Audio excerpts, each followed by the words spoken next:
May kubo-kubo din sila. Yan. Dun sa dulo kami magsistay. Pero look, yung mga cabin nila. Diba?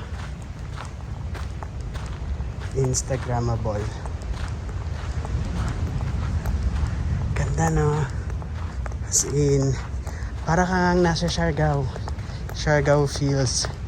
Siargao vibes. Sobrang ganda. Yan. Doon kami. Sige. Pahinga muna. Bye-bye. Stay. Yan. Diyan. Parang rest house ata to. Parang ganun klase siya. Tapos, dalawa yung kwarto dun sa loob. Tapos, dalawa din yung CR. Parang common CR siya. Tapos, ito yung itsura niya sa labas. Yan. So, dito, pwede kayong kumain paggabi. Last night, dito kami nag-dinner pero biglang umulan. So, pumunta kami dun sa loob. Yan.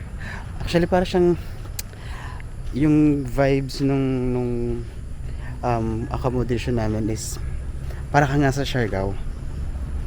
So, ayan o. Pabakita ko sa inyo. Ayan.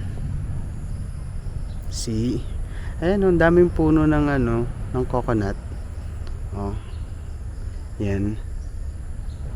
Tapos yun, doon tayo papunta sa beach. Hindi siya white sand, maitim yung sand niya, pero merong maliliit na bato na makikinis lahat. Mas makinis pa sa'yo. Joke. Yan. So yan. Mataas na yung sikat ng araw. Hindi naman sobrang taas ng sikat ng araw. Papakita ko yung itsura nung alon ng dagat dito. In 1, 2, 3, flip. Yan. So ito siya. Lapit tayo na mas malapit. Lapit tayo na mas malapit. Ayan o.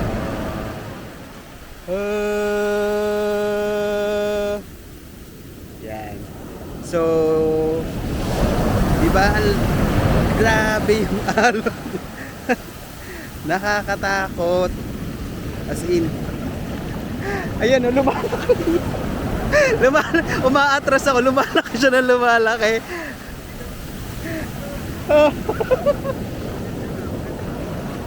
Lumalaki siya ng lumalaki.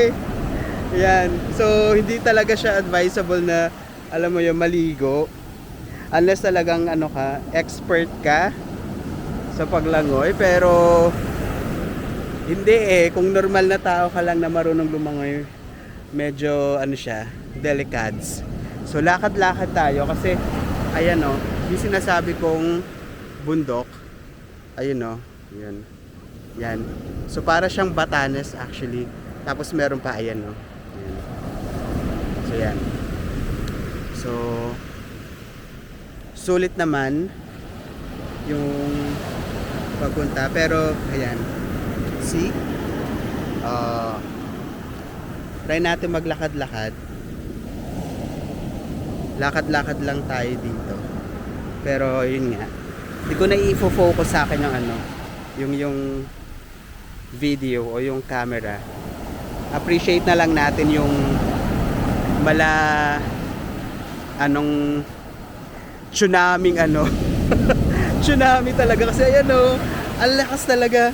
Mamatras. Huwag ka lang magkamali ng nung matumba ka, kasi pag natumba ka at natangay ka, good luck na lang sa'yo. So ayan o, lumulubog ako. Ayan na, yung pa ako. Ayan o. So yan. Pero maganda siya, lakad-lakad tayo ng konti pa. Ayan. See? Ayan.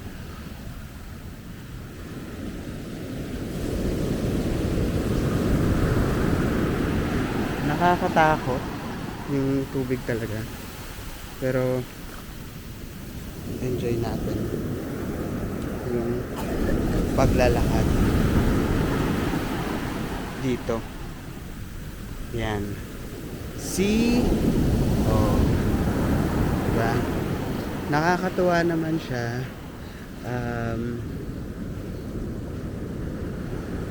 Ayan o. Parang pwede ka na mag-surf dito. Ayan o. Kasi nga yung alon niya. Sunod-sunod siya actually. Maliit. Tapos medyo malaki. Tapos yung as in mas malaki na siyang ano. Ayan o. Ayan. See?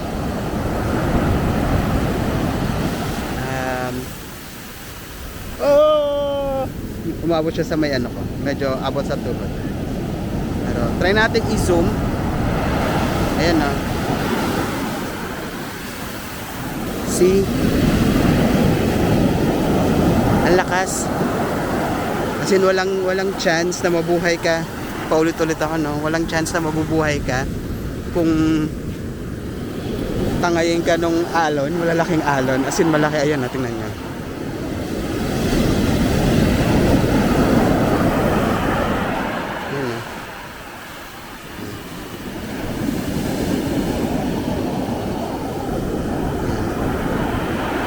In nakakatakot pero yun nga yan, ayun pa siya actually, mahaba siya as in. Ang kagandahan sa dito sa balik tayo sa mukha ko ha habang sasalita ako, pero pakita ko pa rin sa inyo yan. Balikan ko kayo mamaya. Yung susunod na nating video is yung tour na namin. Tapos later, medyo kwento-kwento tayo kung paano kami nagpunta dito. Kung nag-bus ba kami or what, yung means of transportation namin papunta dito, how we get here in Dingalan, Aurora. Later, i-share ko sa inyo. So yun, ito muna. Bye for now! Ito na kami, papunta kami ng Lactas Falls at Tapungan Falls. Ano tawag dito? Tora-tora? Sa sasakyan namin. Traktora. 40 minutes. Biyahe. And may pinayaran lang kami na 1.7 kasi 1.2 yung dito sa sasakyan plus 300 yung additional na pupuntahan namin sa Ganda na lang. Tapos yung environmental.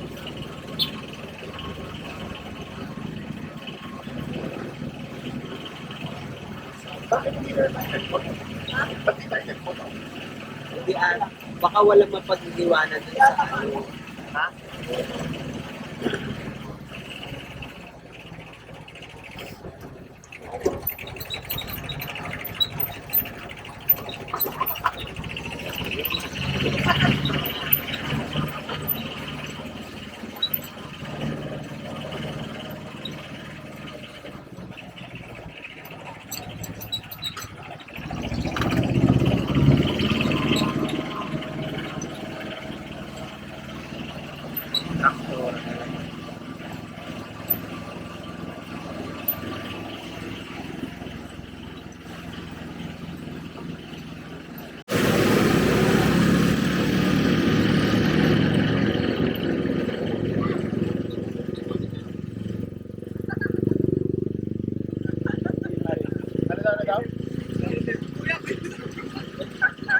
Bakit na bawal daw motor?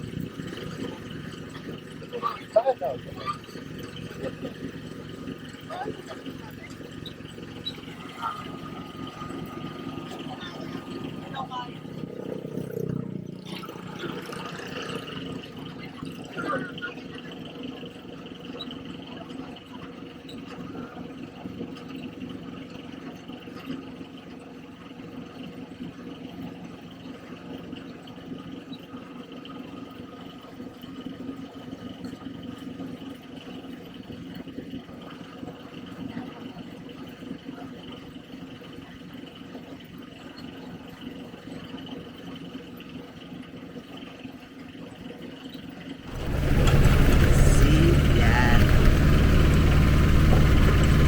So dyan, kahit dyan, pwede ka na maligo kung gusto mo. Libreng libre. Uy. Ano yan? Ayan. Ito na yung dadaanan namin. Yan. Ang ganda.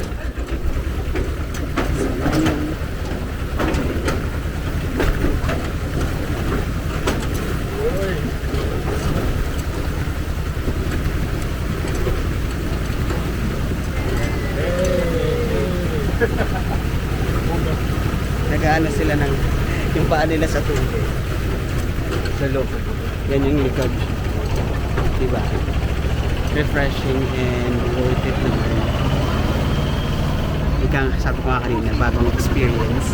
Hindi lang puro dagat. Ito, may enjoy mo yung papunta ng falls. Tapos ang daming mga kulay pink or parang may pagka-purple na ayan. I'm not sure kung anong tawag yan. Yan. Pero majority na makikita mo puro ganyan. So nakakadagdag sa ganda ng view na dadaanan mo papunta dun sa falls. So, medyo malayo-layo pa. So tipid-tipid ulit ako. Ano oras tayo balikan? 30 minutes na tayo halos ano? Yan. So tumnan niyo yung tubig. And yung falls. So nandun yung falls banda doon sa taas. So laktas. Yan. So tara. There. Ayan. So kahit nandito ka lang sa baba, pwede na. So ayan. May additional fee, parang nagbigay lang kami ng 100 pesos, pero sabi ni kuya kahit anong amount pwede, para lang dun sa kubo, syempre pag-iiwanan ng gamit and all. So ayan, ang ganda.